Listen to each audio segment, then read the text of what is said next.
Hello जी, आप सभी को राम राम। स्वागत है आपके मेरे लॉन्ग वीडियो में। और ये सुबह का टाइम था, बज रहे थे 5, क्योंकि आज मैं भूल चुकी थी कि मेरे बच्चों को स्कूल जाना है। बच्चों को स्कूल नहीं जाना था, लेकिन मैं अपने टाइम से उठ चुकी थी। और बस थोड़ी देर में पता लगा था कि बच्चों को स्कूल नहीं जाना है। बच्चों को उठाया तो बच्चों ने मना कर दी कि हमारी आज छुट्टी है। और ये थोड़ी देर खड़ी हुई थी मैं बाहर।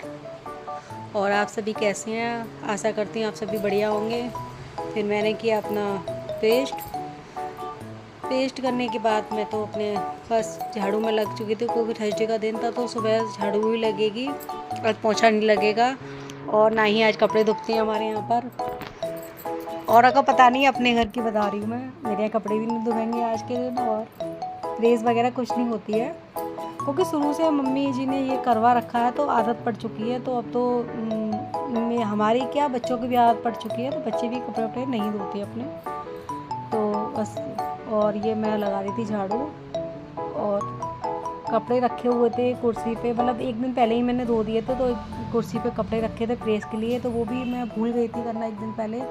तो सारे कपड़े पड़े हुए थे। मैंने कहा अब इन्हें तय करके रखूँगी तो डबल मेहनत हो जाएगी, तो इनको ऐसे ही पड़े रहने दो। अब सीधे ना फ्राइडे को प्रेस ही करनी है इन पर।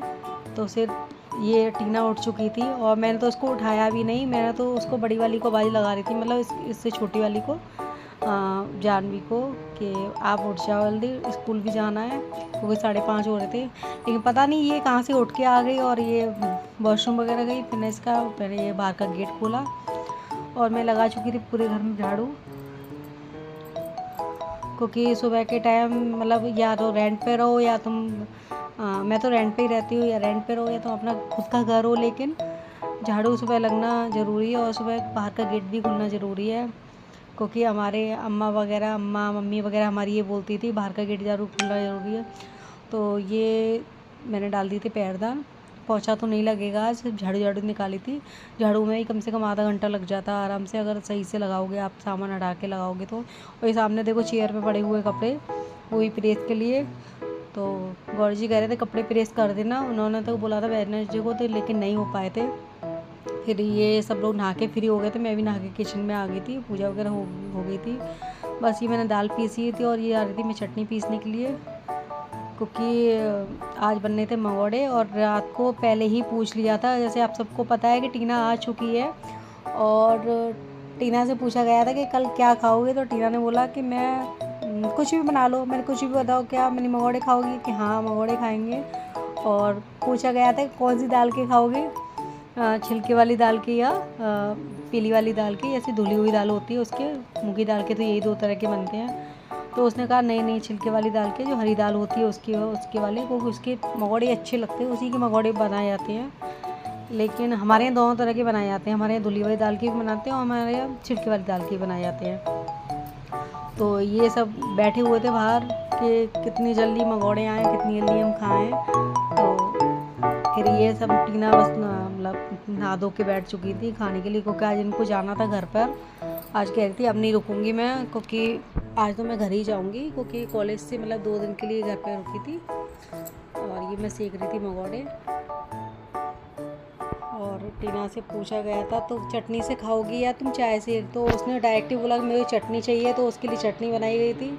और थोड़ी सी चाय भी बनाने रख दी थी साइड से, जिसको चाय से खाने वो चाय से खा लो, जिसको चटनी से खाने वो चटनी से खा सकता है। बस ये लग रहा था लाला का भोग, क्योंकि वही सबसे पहले खाएंगे हमारे लाला, उसके बाद कोई खाएगा घर में। और ये लाला हमारे दोनों खा रहे हैं, इन दोनों को बस ये खिला रही है छोटी वाली, क्योंकि भोग तो कोई भी लगा देता, मैं लगा दूँ या वो लगा दे, फिर मैं लगा रही हूँ अपने अग्निदेव का भोग। ये साइड से अग्निदेव के भोग लगा, इनका भी लगना ज़रूरी है भाई, इनकी वजह से ही खाना मिलता है हमें।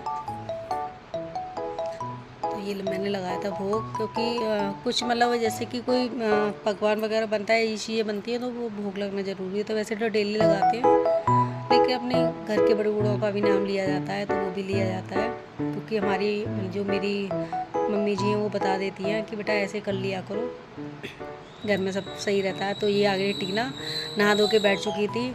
और फिर उन्होंने पकौड़े खाने के बाद ये हो गई थी तैयार जाने के लिए। ये साइड से इनके फूफा जी खड़े हुए हैं, बस ये छोड़ देंगे, गाड़ी में बैठा देंगे इसको। बस ये हो रही थी तैयार। और शायद इनके दोस्तों की बात चल रही थी उस टाइम पे कि कौन मेरी वीडियो को लाइक करता है कौन नहीं करता है। और ये जा रही हैं, बस ये दोनों तैयार हो गए क्योंकि बस फूफा ही छोड़ देंगे जल्दी, बुआ तो शाम तक कर देगी। बुआ तो बहुत आलसी है, बुआ शाम कर लेगी छोड़ने में। तो बस ये उन्होंने कहा मैं छोड़ दूँगा चल, बस वही से मैं जैसे जा रही नीचे का छोड़ने के लिए, क्योंकि ये गौर जी का रख गया था फ़ोन ऊपर ही, तो उनका फ़ोन मांग रही थी, मैं फ़ोन दे दो तो मैं नीचे इसको जाके छोड़ा हूँ। और ये मैं नीचे आंटी खड़ी हुई थी और मैं इसको छोड़ रही थी, तो ये बैठने जा रही थी गाड़ी में और ये वहाँ से बैठाल देंगे इसको बस में। और मैं इसको लगाई डांट क्योंकि एक बार में मेरा फ़ोन उठा लिया कर वरना तेरी बहुत पिटाई लगेगी। तो कह रही ज्ञानी बाबा ज्ञान दे दिया, और ये गई बाय करके। और फिर आ गया था पानी बहुत तेज़, तो बस ये सफाई करी क्योंकि बस पानी तो काम ख़राब कर देता है। तुम सब पोंछा लगाओ ना लगाओ, पानी साफ़ करना पड़ेगा तुम्हें। फिर ये मैंने करी सफाई। फिर रात को बने थे हमारे यहाँ दाल चावल का, सुबह काफ़ी हैवी हो गए थे मंगोड़े, तो ये बनाए थे मैंने दाल चावल। और दाल देखो मैं ऐसे बनाती हूँ भगोनिये में, मैं कभी कुकर में दाल नहीं बनाती, मतलब बहुत कम बनाती, पहले बनाती थी अब नहीं बनाती हूँ। और लालों को लग गया था वो। और ये हमारी देखो सबकी थाली लगी हुई है लाइन से, ये रखे हुए दाल चावल। ये सबसे आगे वाली गौरी की है और ये बीच में पापा